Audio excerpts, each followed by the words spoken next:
सभी योगी को मेरा नमस्कार।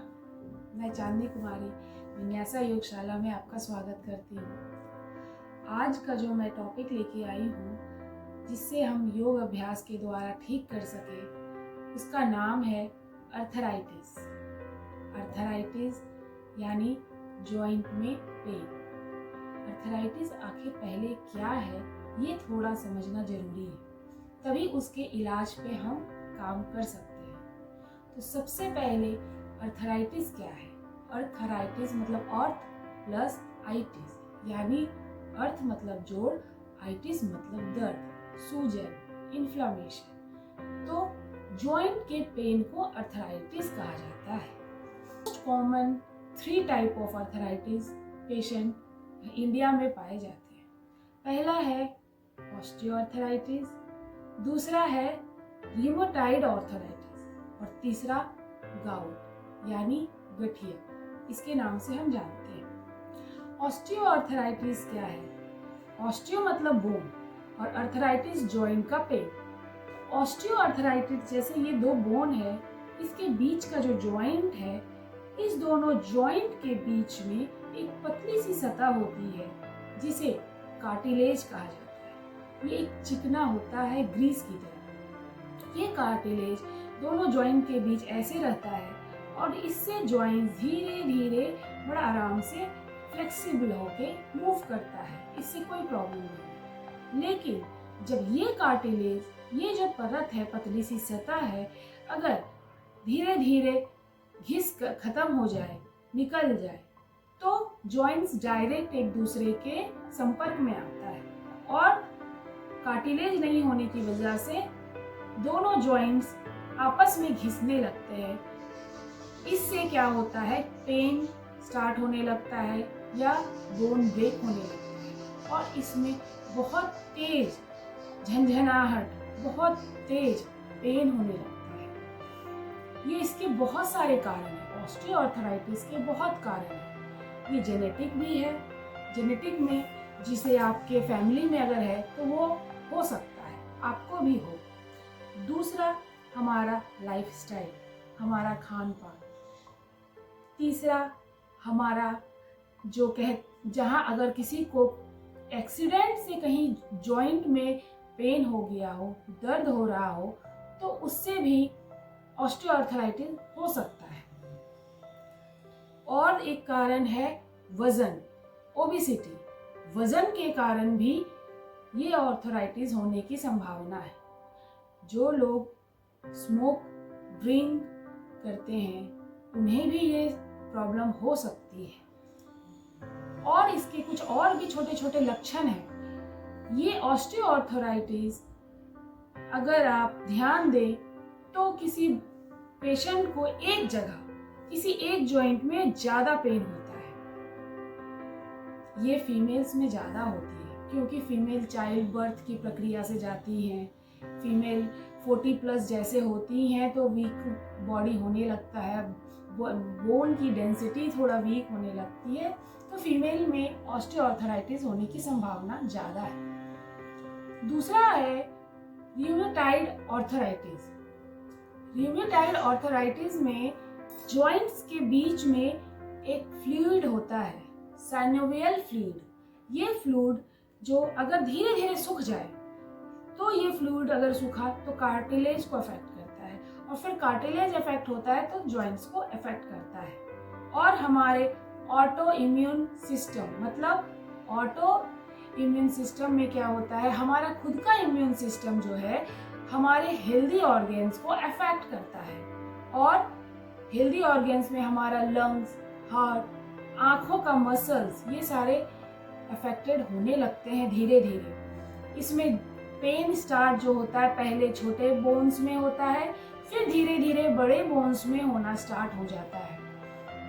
और अगर आप सुबह सुबह उठते हैं तो सबसे पहले तो 30 मिनट्स आपको इसमें अपने हाथ पैर को धीरे धीरे एक्टिव करने के लिए थोड़े सूक्ष्म व्यायाम करना पड़ता है, तभी जाके आप आगे दैनिक दिनचर्या आप निभा सकते हैं। ये रियोमेटॉइड आर्थराइटिस है। तीसरा है गाउट। गाउट जिसे गठिया कहते हैं, इसमें जो है इसे कहते हैं मेटाबॉलिक डिसऑर्डर।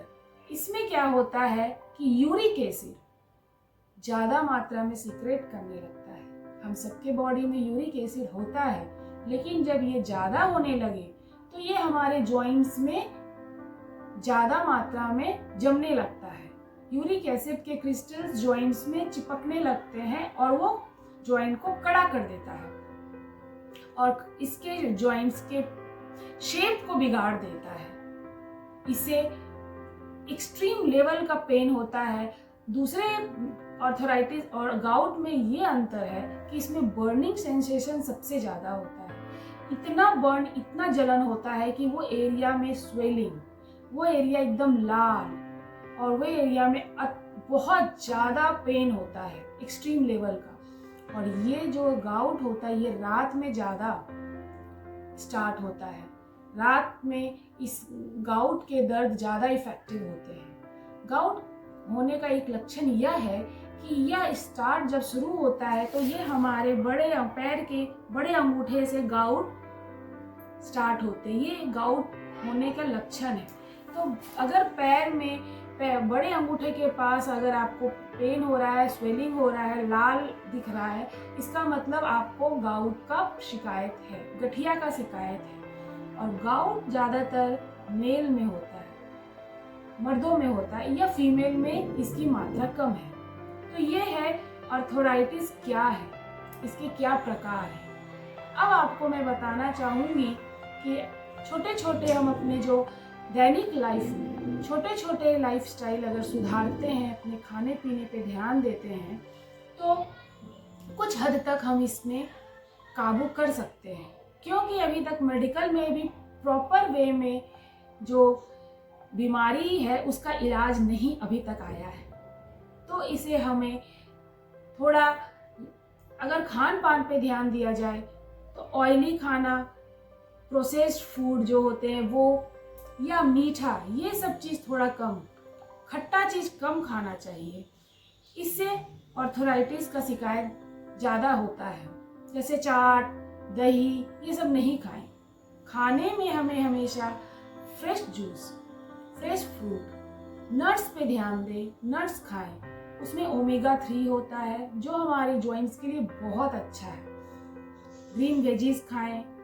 जूस अगर पीना है तो एस्कॉर्ड का जूस ले सकते हैं, या फिर नारियल का पानी, बहुत फायदा, उसको ले सकते हैं। अगर हो तो सुबह सुबह खाली पेट 100 ग्राम मेथी, 100 ग्राम हल्दी और 100 ग्राम सौंठ और 50 ग्राम का अश्वगंधा, ये सबके पाउडर को मिक्स करके एक जार में रख लें और सुबह सुबह 1 चम्मच गुनगुने पानी के साथ धीरे धीरे उसे ले।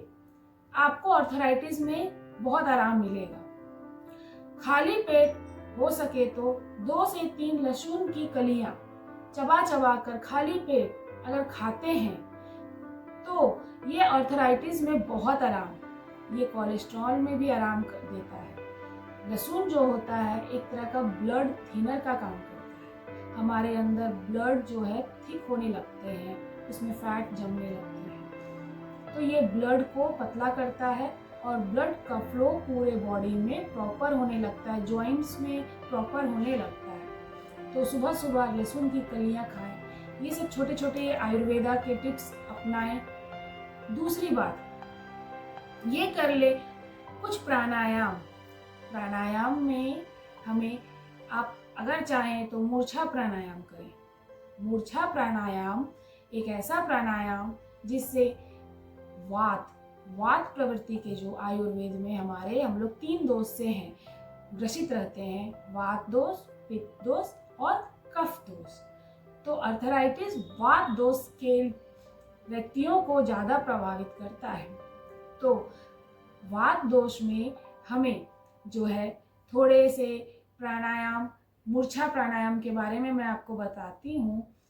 मूर्छा प्राणायाम में सबसे पहले ये ध्यान मुद्रा में बैठें। सुखासन, पद्मासन, अर्ध पद्मासन, जिस आसन में आपको आराम मिले बैठ जाएं।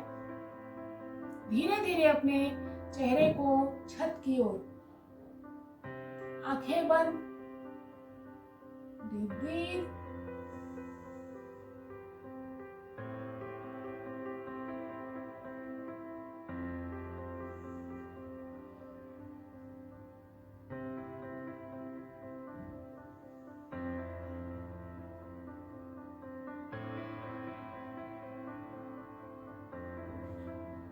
धीरे धीरे सांस छोड़ते हुए वापस।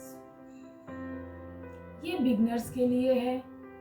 अब इस बार आप सांस लेते हुए आंखें बंद, छत की ओर अपनी क्षमता से कुंभक लगाएं। कुंभक यानी सांसों को रोकें।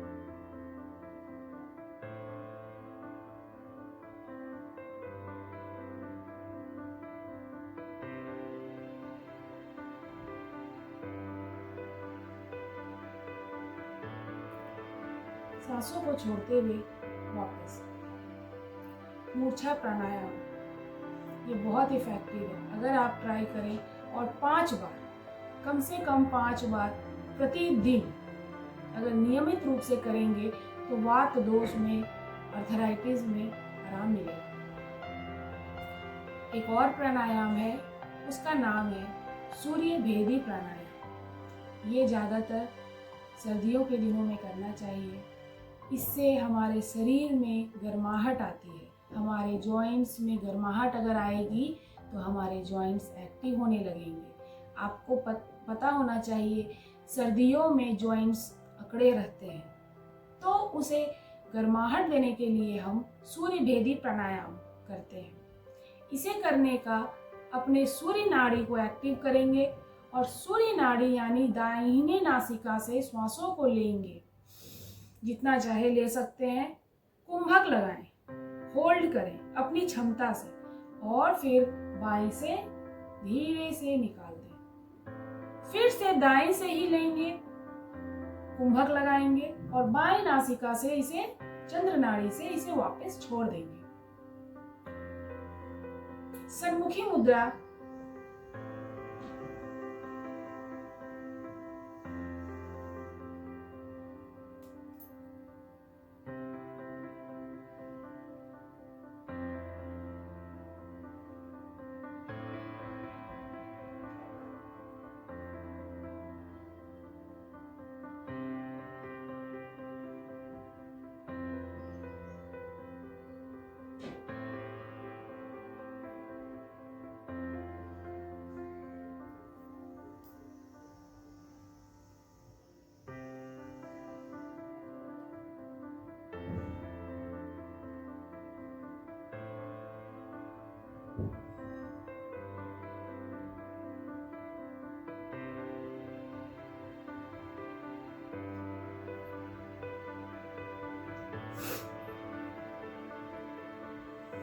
इसे सूर्य भेदी प्राणायाम कहते हैं। इसे आप कम से कम 5 बार, 11 बार, 21 बार ऐसे स्टार्ट करें और धीरे धीरे इसकी क्षमता बढ़ाते जाएं। यह प्राणायाम अपनाएं, आपको वात दोष में, अर्थराइटिस में बहुत आराम मिलेगी।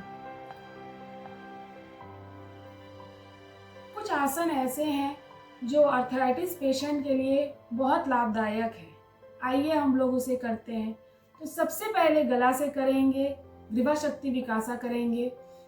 इसमें सर को ऊपर नीचे 10 टाइम्स,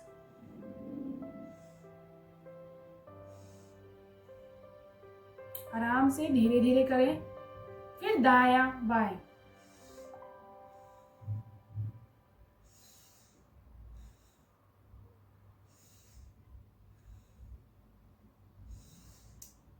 सांसों पर ध्यान दें। जब जाएं तो दाएं से सांस लें, बाएं से छोड़ें, फिर बाएं से सांस लें, दाएं से छोड़ें। थोड़ा सा रोटेशन करेंगे धीरे धीरे, 5 बार कम से कम।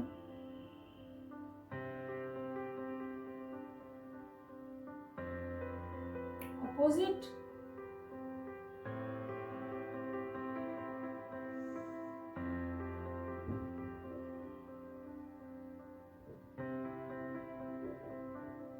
ग्रीवा शक्ति विकासा। भुजा वाली शक्ति विकासा करेंगे। हमारे शोल्डर, हमारी भुजाओं के लिए बहुत इम्पोर्टेंट। पहले रोटेट करें,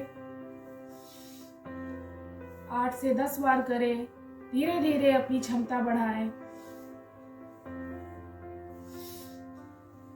ऑपोजिट।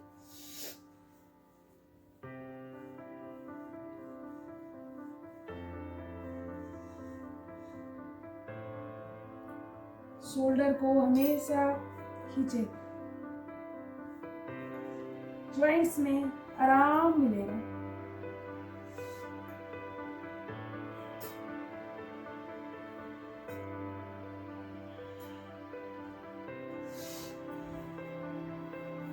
हथेली को ऐसे करें, इसको यहाँ स्ट्रेच करें।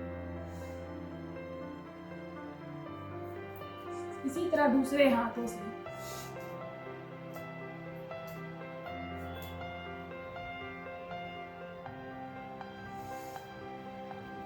भुजाओं का करेंगे।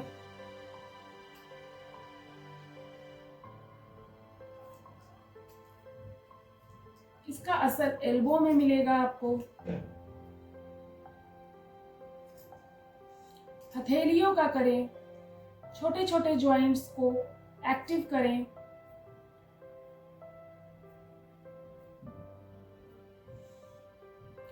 हाथों को ब्रह्म मुद्रा, रोटेशन।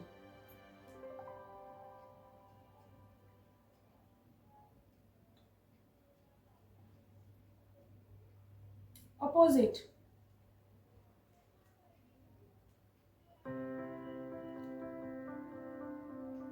आर्थराइटिस पेशेंट के लिए बहुत अच्छा है। Up and down.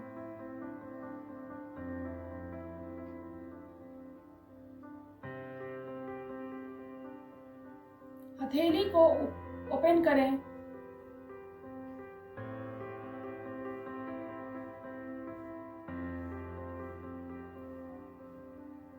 इसे एक हाथ पकड़ के ऐसे ऐसे।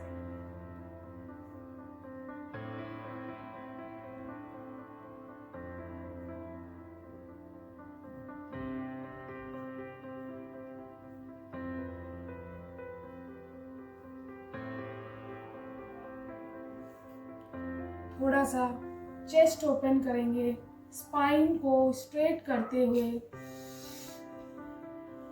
सांस लेते हुए जाए, छोड़ते हुए आए। 10, 15, 20 अपनी धीरे धीरे क्षमता बढ़ाएं। ऑपोजिट।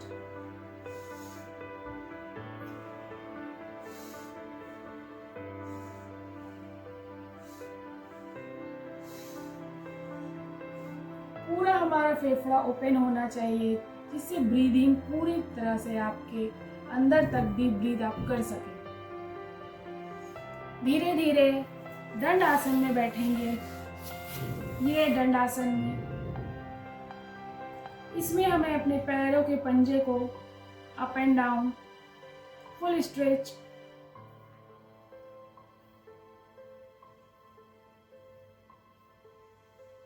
सर्कल करेंगे 10 times, clockwise 10 times, anti-clockwise.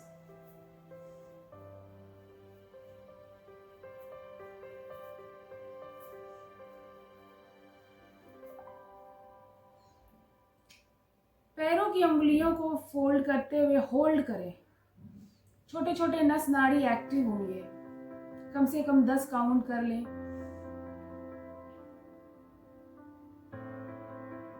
Release.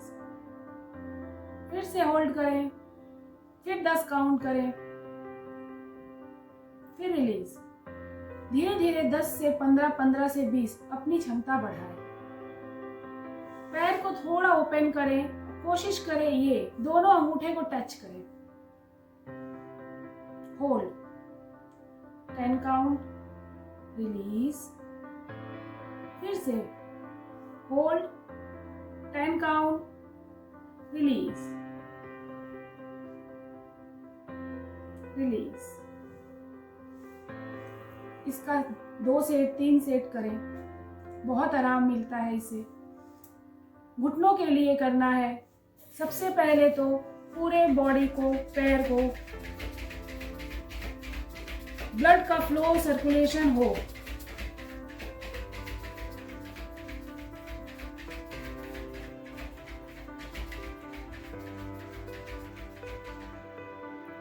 अब अप एंड डाउन,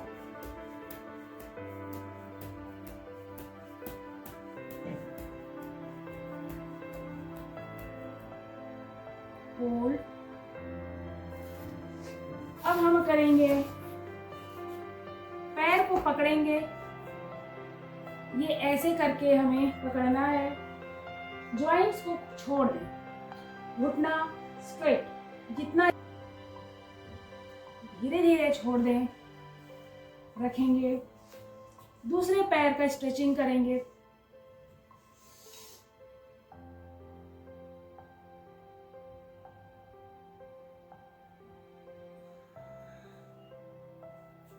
स्ट्रेचिंग करते हैं। इस बार पैर को अपने, जैसे एक बच्चे को गोद में रखते हैं वैसे रखेंगे।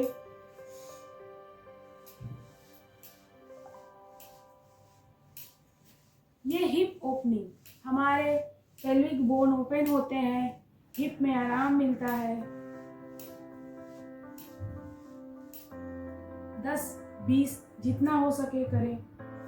फिर यहीं पे इसे ऐसे रखें कि ये आपके थाई पे रखा रहे और ये नीचे धरती पे।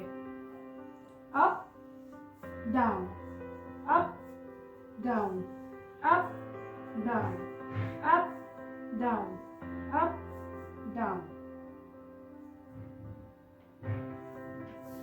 इसी तरह इस पैर से भी करेंगे। पहले ये होल्ड, ये पहले इसे होल्ड करेंगे।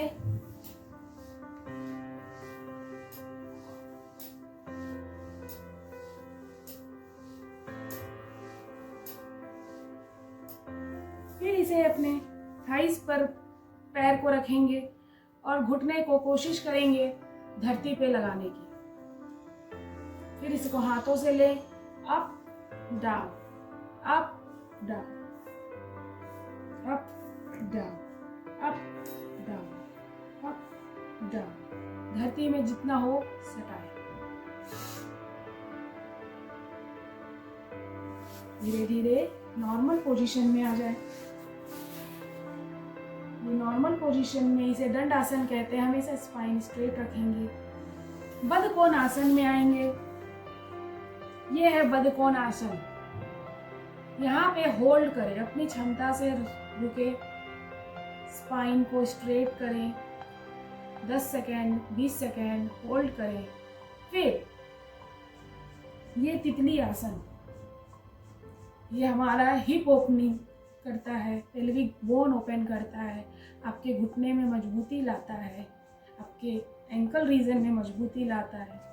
और ये तो रिप्रोडक्टिव ऑर्गन्स के लिए, तो महिलाओं के लिए बहुत फायदेमंद। 20, 50, 100 तक के सेट कर सकते हैं इसे। यहीं पे होल्ड करके योग मुद्रा में जरूर जाए। हथेली को जैसे यहाँ किया है ऐसे बैक पकड़ ले, स्ट्रेच करें धीरे धीरे।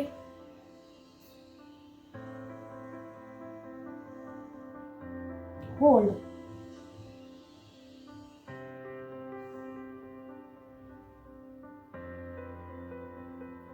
सांस लेते हुए ऊपर आएंगे। योग मुद्रा जरूर करें। यहीं पर एक हाथ सामने लाएं, सांस लेते हुए पूरा ओपन।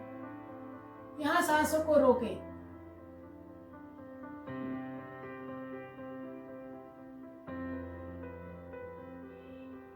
स्लोली सांस छोड़ते हुए सामने। अब इसी को थोड़ा ऊपर करें।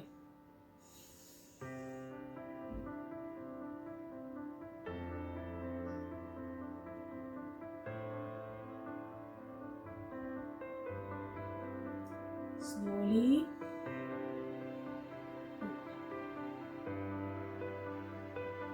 अब स्ट्रेट।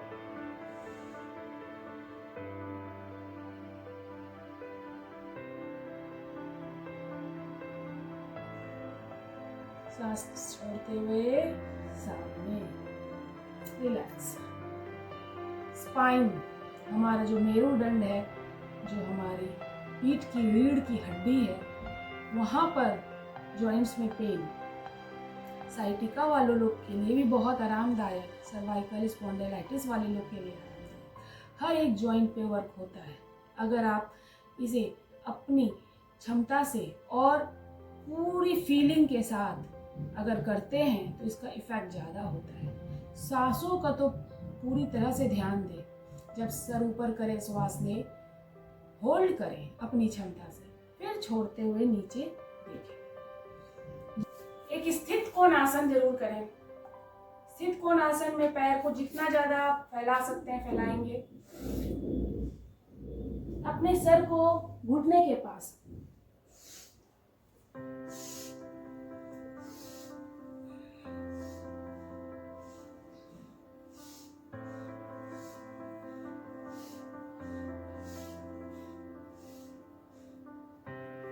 दस बार 20 बार जितना हो सके आप करें स्थित कोण आसन।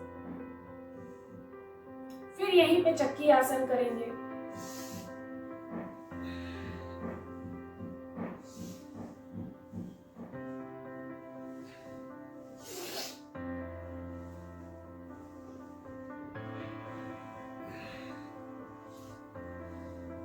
अपोजिट करेंगे।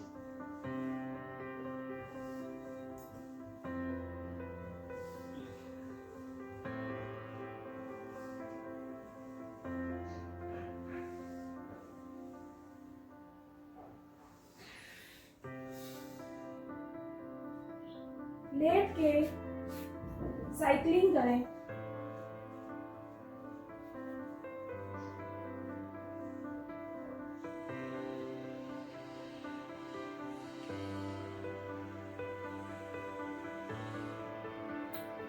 Anti clock.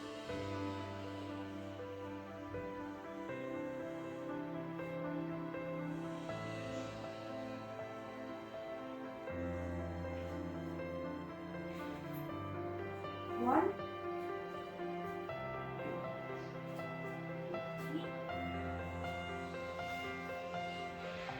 पवन मुक्त आसन करेंगे।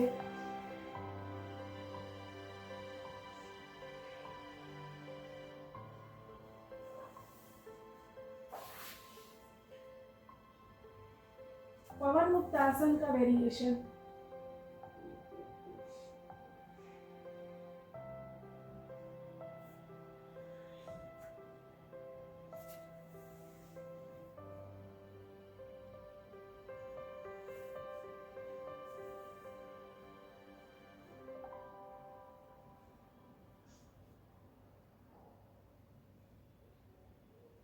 थोड़ा मरकट आसन करेंगे।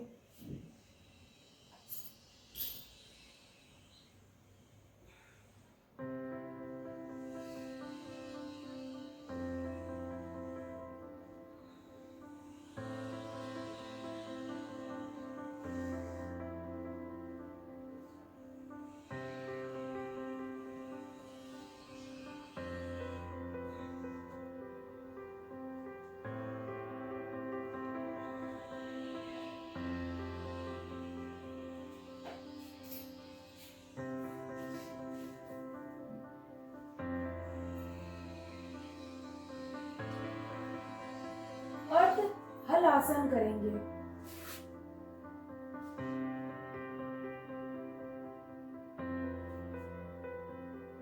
जो अर्ध हल आसन डायरेक्ट ना कर सके वो वॉल का सहारा लेके वॉल के पास कर सकते हैं।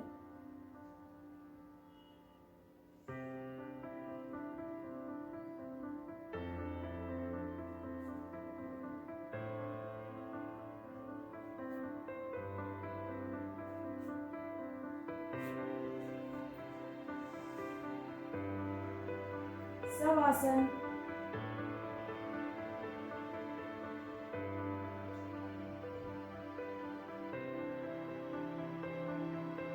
ये कुछ आसन प्राणायाम है जो कि आप नियमित रूप से इसे अपना सकते हैं। ये करें, यकीन मानिए आपको जरूर से जरूर आराम मिलेगा। नमस्ते योगीज।